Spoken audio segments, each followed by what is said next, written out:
കാസർഗോഡ് കൊറ്റിക്കോലിൽ കനത്ത മഴയിൽ മുങ്ങിയ പാലം മറികടക്കുന്നതിനിടെ കാർ ഒഴുക്കിൽപ്പെട്ട് പുഴയിലേക്ക് മറിഞ്ഞു. കാറിലുണ്ടായിരുന്ന 2 യാത്രികർ അത്ഭുതകരമായി രക്ഷപ്പെട്ടു.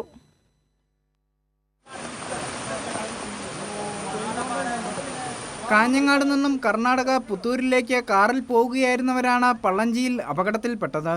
പള്ളഞ്ചി പാലം കനത്ത മഴയിൽ മുങ്ങിയിരുന്നു. കൈവരിയില്ലാത്ത പാലത്തിലെ വെള്ളക്കെട്ടിലൂടെ മറുകരയിലേക്ക് പോവാൻ ശ്രമിക്കുന്നതിനിടെയാണ് കാർ ഒഴുക്കിൽപ്പെട്ടത്.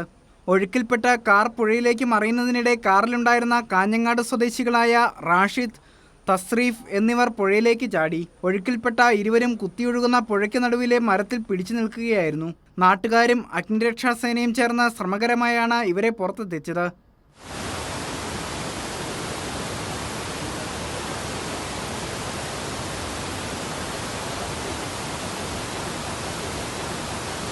മണിക്കൂറുകൾക്ക് ശേഷം നാട്ടുകാരുടെ നേതൃത്വത്തിൽ പുഴയിൽ നിന്ന് കാറും പുറത്തെത്തിച്ചു.